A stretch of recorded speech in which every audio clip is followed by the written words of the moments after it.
Hi, I'm Margaret Robertson. I'm a games consultant in the UK for a company called Lookspring.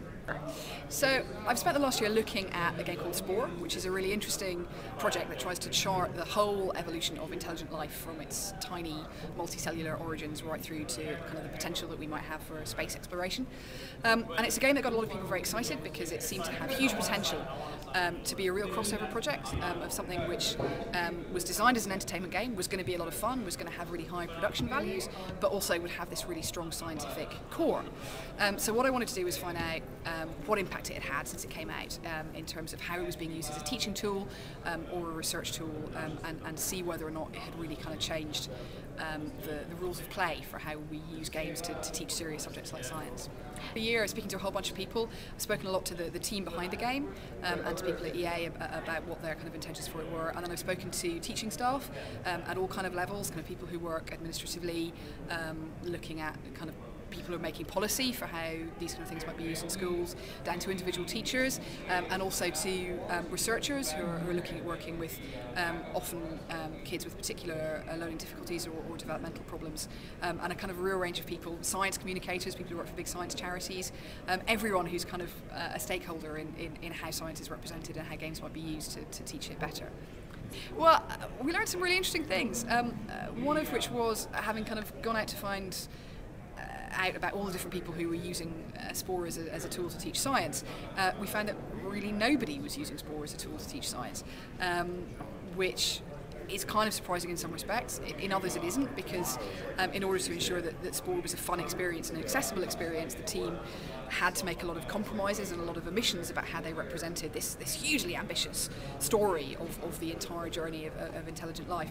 And what they ended up with was something that was kind of full of misconceptions. Quite a lot of the science teachers that I spoke to felt that it was kind of actively misleading and representing something that the game called evolution that really wasn't evolution.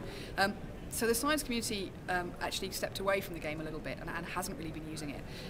What has been really popular is this little tool within the game which allows you to model little 3D creatures that then animate, or you can build houses or cars or spaceships with it. It's the creature component of it was distributed free before the game came out. It's very flexible, it's very approachable. And all kinds of teachers from other fields, from English language, from creative writing, from special needs teachers, have kind of embraced it as something that they can use as a storytelling tool, as a design tool, as something that might help teach teamwork and collaboration, and they've loved that aspect of it. So it's interesting to see that we were all interested in the impact that the science game was going to have, and in fact what's had the impact is the creative tool. And I think there's a lot of kind of interesting lessons there.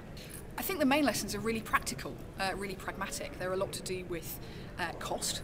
I think it's no coincidence that it was the free Creature Creator that was the big hit rather than the game itself.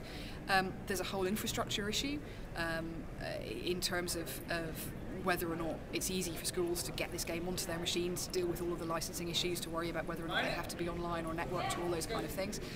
And also just to think about how it's going to be used. I mean, Spore is, great elements within it, but to experience the whole adventure takes sort of 8 or 10 hours, and that's really unwieldy for teachers to work with. The likelihood of them being able to devote that much of their teaching time to this one element is really microscopic. It's also very complicated. It's a game that has loads of different elements, loads of different play styles, different interfaces, different interactions. It's not easy for teachers, particularly teachers who are maybe not used to using games as a teaching tool, to get their head around. So there's actually most of what we found was that a lot of the problems were related to these really low-level practical issues of making sure everybody has access to the technology, and making sure that teachers feel confident to use it, and giving them some pointers on how they might. I mean, I think teachers have had to do a lot of the legwork on this in terms of figuring out why this might be a useful tool for them, or what they might be able to do with it, and actually just a few more pointers about kind of what some successful strategies might be kind of would really help them get a leg up into starting to use it. I mean, I think many classrooms now, games are a fact of life, a fact of daily life in some cases. Some teachers have embraced them really strongly, some teachers less so. I think there's no doubt we'll be using them more and more. I think we're getting smarter and smarter about how to actually get properly beneficial things out of them that sit well next to other traditional methods of teaching that we know can be so successful. I think one of the ways that games are really interesting is that they can manage that transition really well from the classroom to outside of school.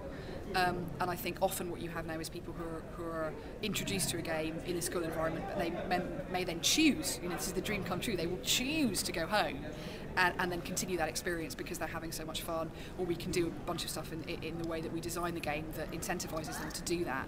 And that games are really strong tools for building collaboration, for encouraging creativity, for doing these things that often can be sort of more difficult to structure and to keep control of.